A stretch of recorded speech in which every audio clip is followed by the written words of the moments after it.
Hello, welcome back to my channel. If you're new here, my name is Patri and in today's video I'm going to do a list of all the books I recommend you read in fall.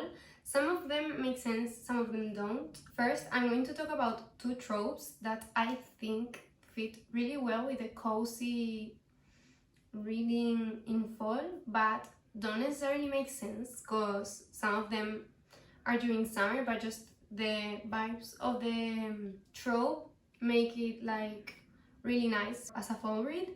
So first I'm going to start with Small Town. I have some books here. I also have some books that I read on my Kindle that I'm going to talk about. The first book, this isn't in any specific order. This is Final Offer. This is in a small town near a lake, I think.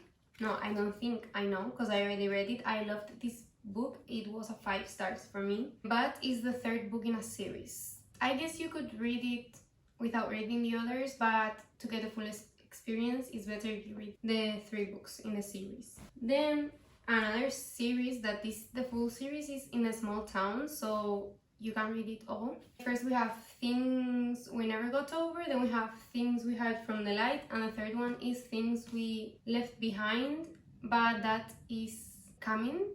I pre-ordered it, but living where I live, the book came out like a week ago, but I still don't have it. Then another physical book that I own is Part of Your World. This is also, it's like small town city. So he's from a really small town and she's from the city, and they find each other in the small town, but she needs to go back to the city. And then here I have another stack of books. We have these 2 books that are from the same series. We have When in Rome. She's a singer and she wants to run away from her life for a little bit, so she goes into this small town and he lives in that small town. And this book is from one of the sisters of this main character, the man I mean. So she lives in this small town. She has a flower shop. And yes, these 2 books are really nice. I liked the second one better than the first one, and I think there's like another one coming out because he has 3 sisters, and I guess there's going to be 1 book for each sister, but I'm not really sure. Then I have All Roads Lead Here. This girl moves back to a small town. She used to live with her mom when she was younger. Her mom went missing on a hike. They don't know what happened to her, so she moves back there. And yes, it's that. I don't really want to give a lot about these books because I like going into books blind, and having like a general idea of the book is best for me, so I'm doing that just in case people prefer it that way also. And if you want to read more about the books, you can just go on Goodreads or something and get a little bit more of an idea of the book. Then we have The Last Letter. This is about a woman that lives in a small town and she's the owner of an Airbnb. And then this one, well, the last 2 I recently read in the last month. This one is In a Jam. This woman needs to go back to a small town. It's a farmer's town because she needs to live in the farm of her step grandmother.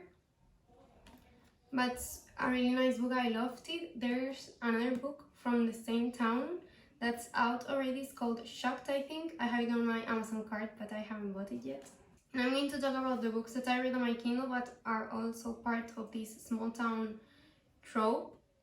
We have Daphne Perry. Like any Daphne Perry book, it's not really like small town, but it's like smaller cities maybe. They're amazing. All of Daphne Perry books I've read are amazing. I've read the Edens series, I read the Clifton Forge series, I read the Mason Jar series, and I also read Coach. I want to read all of Daphne Perry's books because I love her writing, her characters, everything is amazing. Then on the same kind of note, we have Chestnut Springs. It's really similar to the Edens series from my point of view because every book is about one of the family members from this family, and they have farms, both of the families. It's also an amazing series, and Elsie Silver, which is the author from this series, has another series that's also cowboys, but I haven't read it yet. I have it on my TBR. Then we have How to Kiss Your...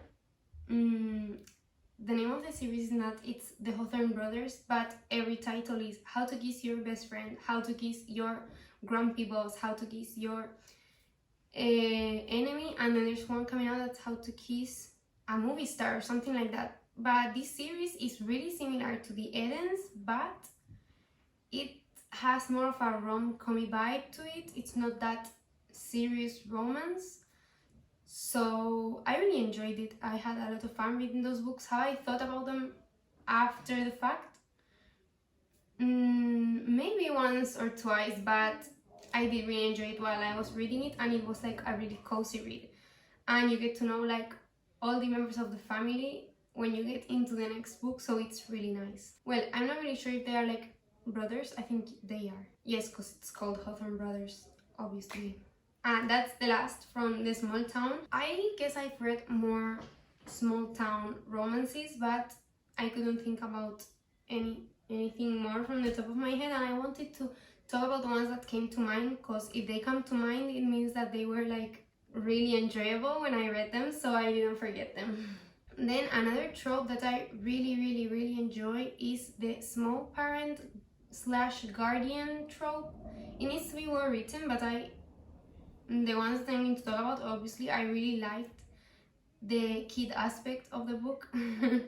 So from the stack that I talked about before, from the small town, we have a kid in this book. We have a kid in this book. This is Guardian. He's the uncle from the girl. Here it's the mom of 2 twins. Here it's dad, but you get to know more about the story inside the book. Here it's the aunt, which didn't know that the child existed. And here it's the aunt also. And then apart from these physical copies, we have inside the Eden series, the second book, Juniper Hill, there's a single parent trope. Then we have Heartless, which is inside the Chestnut Spring series. Also single parent trope, single dad. Then we have The Brightest Light of Sunshine. I'm not saying it correctly. I think yes, The Brightest Light of Sunshine. That was really enjoyable, and it's not really guardian. It's like big brother, but he's not the guardian of the girl. He's just like likes to take her to his house and like spend a lot of time with her. He takes her to school and all that stuff. Then we have over here, I have another stack of books, well, 2 books. We have 2 Hate Adam Connor. It's not really single parent, but they're separated, so he gets to keep his son like I think more than 50% of the time. So I'm including this one also. I really enjoyed the kid in this book. If I'm talking about this, it's like it's not talking about the book in general. Obviously I liked all these books. If not, I wouldn't be talking about them, but I specifically like how they show the relationship between the kid and whoever is taking care of them. Then we have The Best Thing and Wait For It. They're both Mariano Zapata books. The Best Thing is single parent, and Wait For It is guardian, single guardian. And I think that's it for the single parent trope. Some of these books aren't specifically during fall or winter, it's just the vibes, you know, cozy vibes. And then some books I would like to read on a rainy day. This isn't like specific trope, it's just books that I think about, and I would love to be like cozied up in my bed with some rain outside the house, reading. Amazing vibes. First we have Twilight.